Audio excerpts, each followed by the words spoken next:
माननीय श्री इकरा चौधरी जी।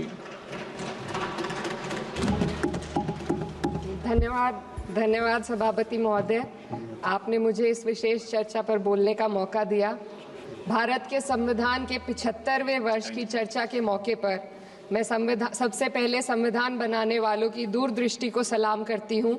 एक युवा सांसद के तौर पर मैं अपनी उम्मीदों को संविधान के साथ जोड़कर खास तौर पर ये बताना चाहती हूँ कि आज हमारे देश में पिछड़े, दलित, अल्पसंख्यक समुदाय को किस तरह अपने संवैधानिक अधिकारों और आज़ादियों की हिफाजत के लिए हर रोज मुश्किलों का सामना करना पड़ रहा है। Doctor B.R. अम्बेडकर के कथन से अपनी बात रखना चाहती हूँ। उन्होंने कहा था, मुझे अपने भारतवर्ष पर फक्र है कि जिसके पास ऐसा संविधान है जो लोकतंत्र, समाजवाद और सेक्युलरिज्म को संजोता है। लेकिन आज ऐसा लगता है जैसे संविधान की किताब तो है पर इसे चलाने वालों का ईमान गुम हो गया है। आज हिंदुस्तान में हर वर्ग को किसी न किसी चुनौती का सामना करना पड़ रहा है, मगर अल्पसंख्यक, खासतौर पर मुसलमानों पर जो कहर टूटा है वो किसी से छुपा नहीं है।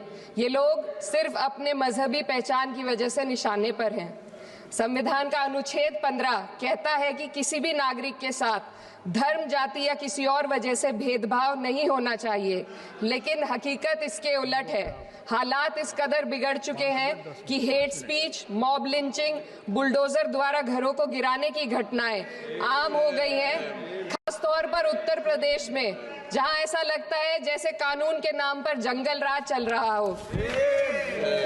संभल में जो हुआ वो सबके सामने है। पुलिस के संरक्षण में निर्दोष लोगों की हत्या की गई और सरकार ने चुप्पी साध ली। अल्पसंख्यकों पर हिंसा बढ़ती जा रही है, मगर सत्ता में बैठे लोग या तो आंखें मूंदे हुए हैं या फिर इन घटनाओं को बढ़ावा दे रहे हैं। हद तो तब हो जाती है जब न्यायपालिका की बात भी अनसुनी कर दी जाती है। सुप्रीम कोर्ट ने मॉब लिंचिंग पर 11 सूत्रीय निर्देश जारी किए थे।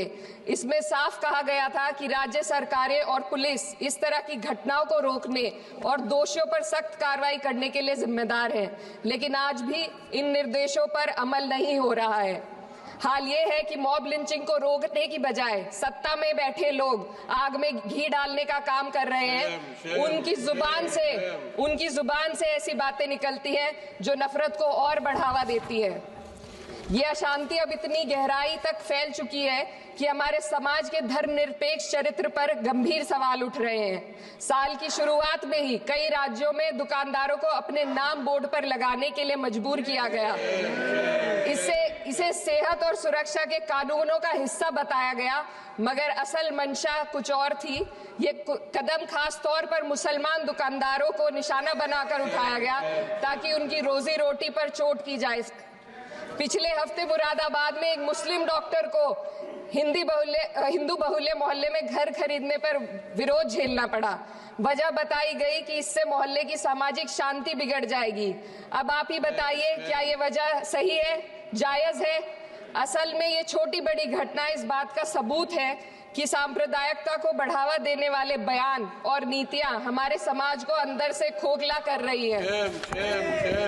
उत्तर प्रदेश में यति नरसिंहन ने बेहद घटिया बयान दिया, लेकिन सरकार इन बयानों पर कोई कार्रवाई नहीं कर रही। हेट स्पीच न केवल जनमानस के विचारों को प्रदूषित करती है, बल्कि इससे अब संवैधानिक पदों पर बैठे लोगों को भी प्रभावित कर दिया है। अभी हाल ही में माननीय उच्च न्यायालय इलाहाबाद के माननीय न्यायाधीश ने ऐसे बयान दिए जिसका संज्ञान खुद सुप्रीम कोर्ट को लेना पड़ा। संविधान के अनुच्छेद 29 और 30 ने अल्पसंख्यकों को उनके मजहबी और सांस्कृतिक हक दिए हैं ताकि वो अपनी पहचान को बचा सके और अपने संस्थान चला सके, लेकिन आज उन्हीं हकों पर हर तरफ से चोट की जा रही है। वक्फ जैसे बिल लाकर उनके धार्मिक अधिकारों को छीनने की कोशिश की जा रही है। आज अल्पसंख्यक समुदाय को संविधान द्वारा दिए गए अपने बुनियादी अधिकार पाने के लिए लंबी लड़ाई लड़नी पड़ रही है। ऐसे कई मामले अदालत ने न्याय देकर संविधान की रक्षा की है, लेकिन अदालती प्रक्रिया में जो समय लगता है उसकी वजह से देश के सामाजिक ताने बाने को भारी नुकसान उठाना पड़ता है। मिसाल के तौर पर इलाहाबाद हाई कोर्ट ने 2004 के मदरसा एक्ट को रद्द कर दिया था, जिससे मदरसों के संचालन पर सवाल उठे। हालांकि सुप्रीम कोर्ट ने बाद में इस फैसले को पलट दिया और एक्ट को वैध करार दिया, लेकिन इस प्रक्रिया में जो समय लगा उसने अल्पसंख्यकों को बेचैनी और संघर्ष के दौर में डाला है। इसी कड़ी में प्लेसेस ऑफ वर्शिप एक्ट 91 भी आता है और कई अन्य अधिकार, उन्हें भी इसी तरह अदालती लड़ाइयों में उलझाया जा रहा है। ये स्थिति न केवल अल्पसंख्यकों के अधिकारों की राह में रुकावट है, बल्कि justice delayed is justice denied जैसी कहावत को सिद्ध करती है। मैं इस सदन से दुनिया भर के अल्पसंख्यकों की आवाज उठाना चाहती हूँ, खास तौर पर हमारे पड़ोसी देश बांग्लादेश में अल्पसंख्यकों के साथ जो हो रहा है वे दिल को गहरे तक चोट पहुंचाने वाला है। उनकी जान माल की हत्या की जा रही है। बांग्लादेश हो या हिंदुस्तान हो या कोई और देश, अल्पसंख्यकों की सुरक्षा, इज्जत और अधिकारों की हिफाजत हर सरकार की सबसे पहली जिम्मेदारी होनी चाहिए।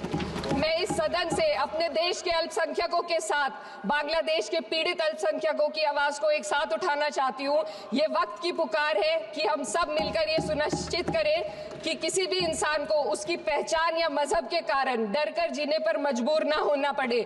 जहाँ हक छीने जाते हैं वहाँ अमन खो जाता है। ये बात हर सरकार को समझनी चाहिए। अगर हम सच में अपने संविधान का सम्मान करना चाहते हैं तो हमें नफरत और भेदभाव को खत्म करना होगा। हमें ये दिखाना होगा कि ये मुल्क हर वर्ग, हर जाति, हर धर्म और हर समुदाय का है, और जब तक ऐसा नहीं होगा तब तक संविधान की आत्मा सिसकती रहेगी। सर, अपनी बात को खत्म करते हुए मैं एक शेर अर्ज करना चाहती हूँ। ये दाग दाग उजाला, ये शब्द